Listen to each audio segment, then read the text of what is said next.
Hey everybody, welcome to The Point. I'm your host, Jeffrey Roden.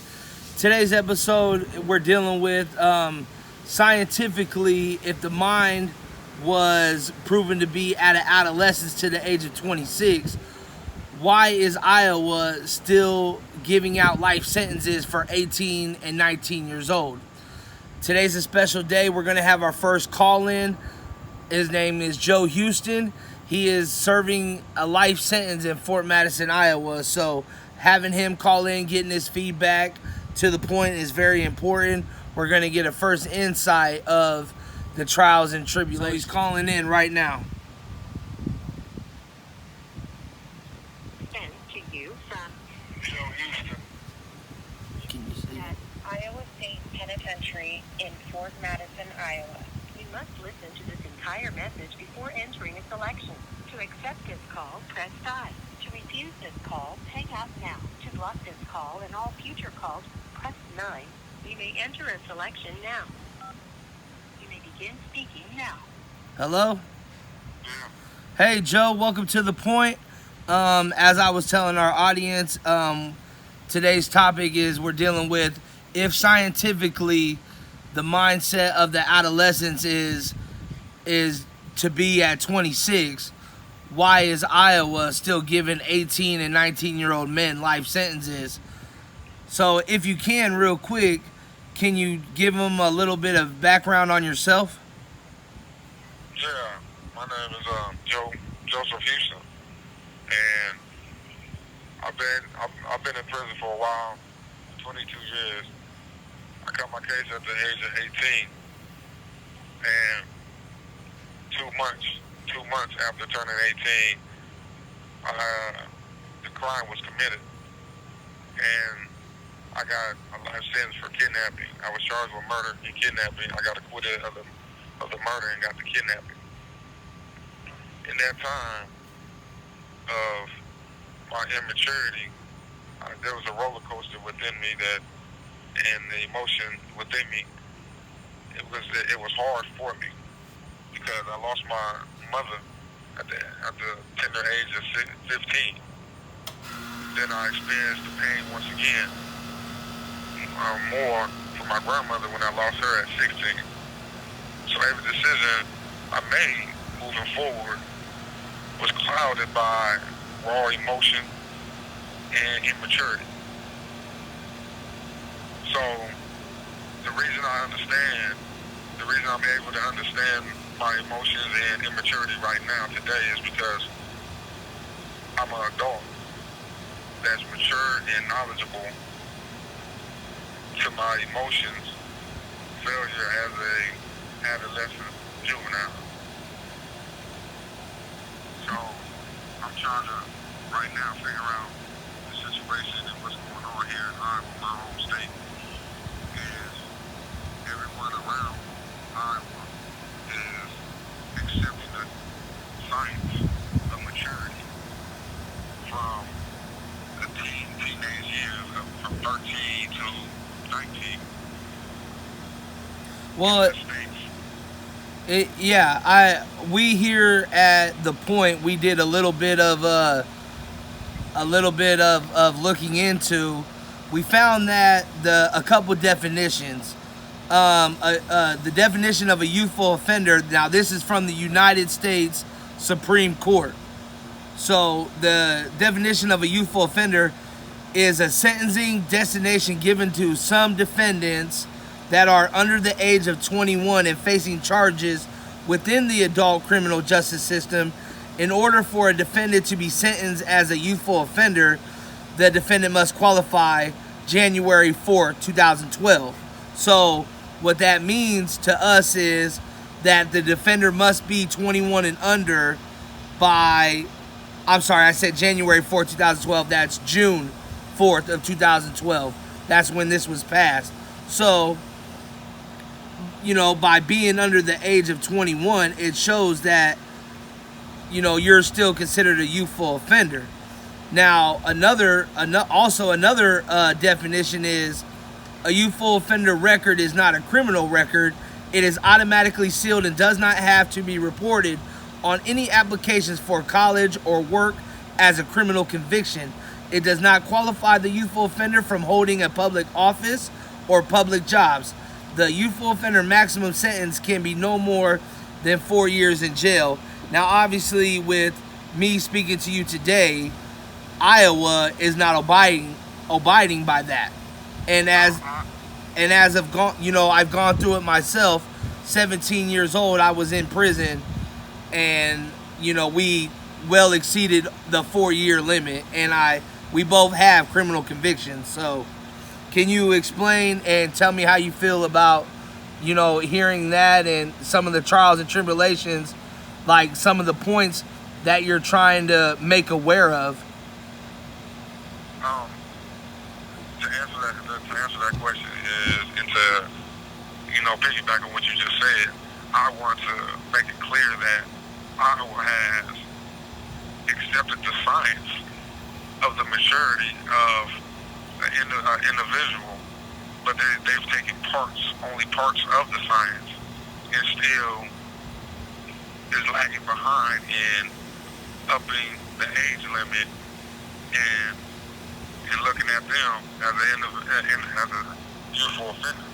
Now, when you say accepted parts of it, we're talking about the fact that Iowa did pass the law that if 17 or younger, juveniles can no longer receive life sentences or mandatory minimums, correct? Correct. So if Iowa passed at 17, so what we're questioning on the point is, if you're 17 years old and 364 days old, the day before your 18th birthday, we're trying to find out, does the brain automatically have a light switch that it clicks on and now it's more mature than the day before? Or what is the difference? That's what we're asking. There is no difference in between one day you're 17, then the next day is your birthday, you're 18. You automatically don't become a mature individual. Society is saying that if you're 18, you're able to do certain things that a 17-year-old isn't able to do.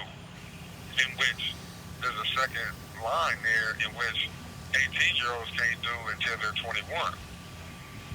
And that invisible line right there is the line that society and here in Iowa, failed to see. They failed to acknowledge. And line right here. And see, and that's kind of what we're stuck fighting. Here we got the United States Supreme Court that is telling everybody that scientifically the mind is not mature and is considered an adolescence until the age of 26. Correct. Now, that is correct.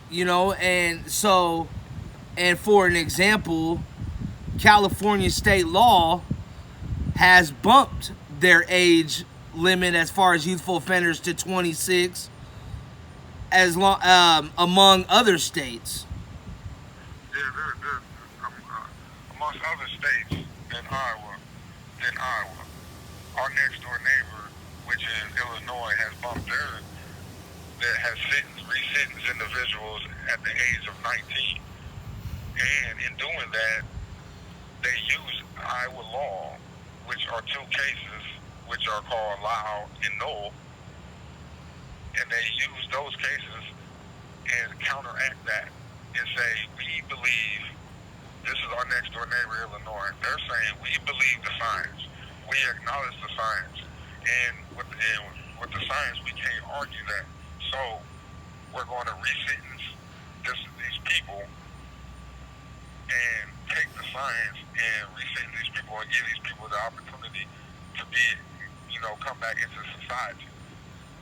And right now, Iowa, my home state, is failing to see that and failing to understand that this is the science, this is the way it is. The science, the one thing about science, you can't argue it. And that's an issue. That's an issue that we have right now in Iowa, in which I feel we should rally together, as a people, and reach out to our House representatives, our governor, here in the heartland of Iowa, and raise the age to 19. Because just even raising that age to 19, you still can go further than that into 26. And all I'm looking at and all I'm trying to understand is the teen part of the connection between the juvenile and youthful offender. There's a reason why it's called 13 and 19. Because they're still considered teenagers. Correct. They're still considered teenagers no matter what. No matter how you cut it, any type of which way you do, it's still considered teen years. And that should be looked at, and that should be brought to light here in Iowa to understand that fact. So do you think by Iowa housing juvenile 17 or under or whatever their system is, do you think that they're getting some type of special funding for having that? I mean, are these questions like, is it a money issue? Is something being monopolized in any type of way, do you think? I feel that it is something like that. It is being looked at like that.